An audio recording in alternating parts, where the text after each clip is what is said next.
मेरी गलतियाँ थी। मैं ज़िंदगी में यंग एज में मेरी एक एस्पिरेशन थी, मैं फ़ौज में जाना था और मैं नहीं जा पाया। और जब मैं नहीं जा पाया तो मुझे लगा कि मैं बेकार हूँ, मतलब मैं अपने आप पे डाउट करूँ।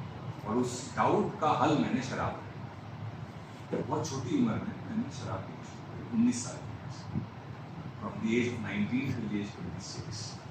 जब लोग करियर बना रहे होते हैं तो मैं शराब पीता और सिवियर अल्कोहलिज्म, मतलब इतना बुरा था मेरा अल्कोहलिज्म कि अगर मैं 2 घंटे शराब नहीं पीता था तो मेरे हाथ कांपते। मैंने लोगों के चाय पीना छोड़ दिया था क्योंकि कप उठाने पर कप कांपता था और वो खराब।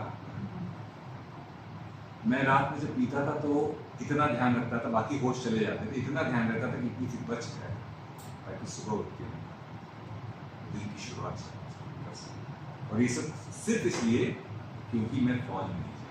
मुझे लगा अगर फौज में नहीं जा पाया जो मेरा बचपन का सपना था तो इसका मतलब है मेरे अंदर भयंकर कमी है, मेरे अंदर कोई गुण है जो कि बहुत ही वाहियात सेल्फ डेप्रिकेटिंग सोच आज मैं कह सकता हूँ। वो सिर्फ इसीलिए थी क्योंकि as a society we celebrate success and we think that not achieving something is fail. Jaun Elia कहते हैं कि कौन सीखा है सिर्फ बातों से, सबको एक हादसा ज़रूरी है।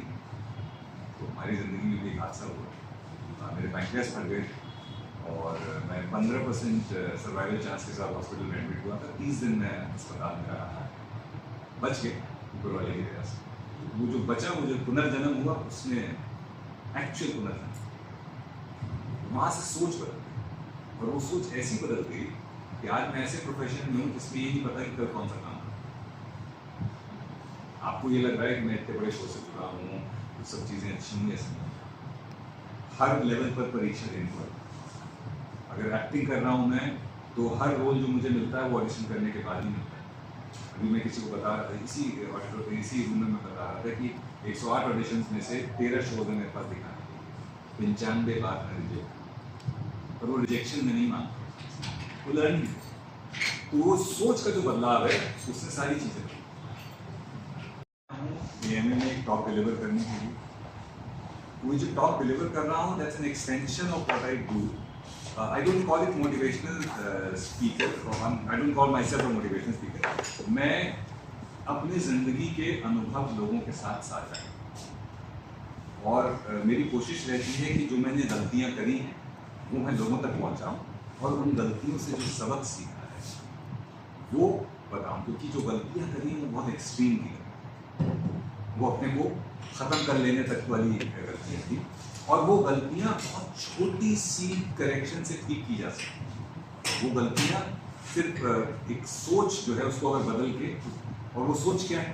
वो सोच ये है कि सक्सेस का ऑपोजिट फेलियर। मैं इस सोच को बदलना चाहता हूँ। इस दुनिया में सक्सेस का कोई ऑपोजिट नहीं।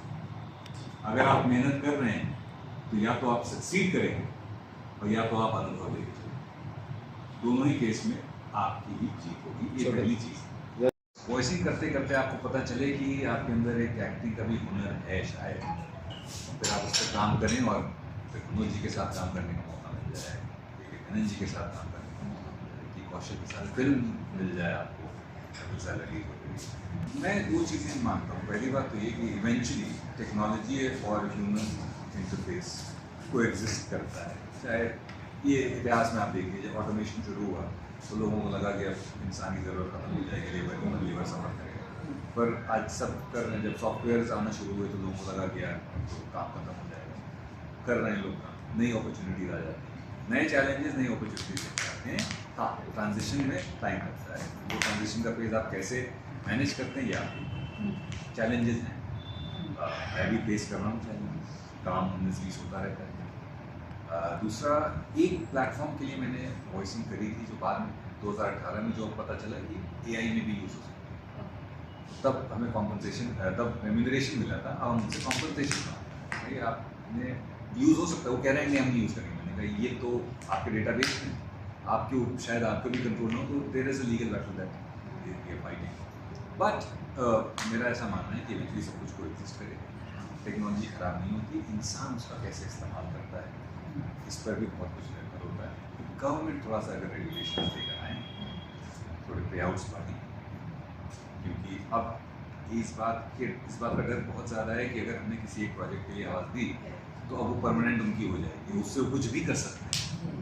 खाली एक लाइन का ही सवाल नहीं, उसे एक लाइन से वो पूरी स्क्रिप्ट जनरेट कर सकते हैं। वो रेगुलेशन आएंगे तो मुझे लगता है सब लोग इवॉल्व हो रहे हैं। मुझे लगता है सरकार में भी एजुकेशन चल रहा है। पिछले 15 साल से मैं वॉइसिंग कर रहा हूँ, तो एक मकान ऐसा बना लिया है जहाँ पर वॉइस ओवर्स मैं अपने हिसाब से कर सकता हूँ। और वॉइसिंग और एक्टिंग, वॉइसिंग खास तौर पर एक ऐसी फील्ड है जो पैरेलली करी जा सकती है। तो मैं अगले 15-20 सालों तक नहीं देख रहा हूँ कि वॉइसिंग कभी भी बैक फुट पे जाएगी। कुछ काम है जहाँ पर फिजिकल इन्वॉल्वमेंट दोनों में ज़रूरी होता है। एक्टिंग में तो आपको फिजिकली हर जगह रहना ही पड़ता है। वॉइसिंग में डबिंग एक ऐसा काम है जहाँ पर आपको फिजिकली वहाँ ज़रूरी है, नहीं तो आप डबिंग नहीं कर सकते। डबिंग और वॉइस ओवर में थोड़ा फर्क है। डबिंग में आप किसी के लिप मूवमेंट पे सिंक कर रहे हो, मैच कर रहे हो, तो आपका स्टूडियो मैनेज उसमें दिक्कत नहीं है। वॉइस ओवर कभी छोड़ने की ना, जब तक वॉइस ओवर मुझे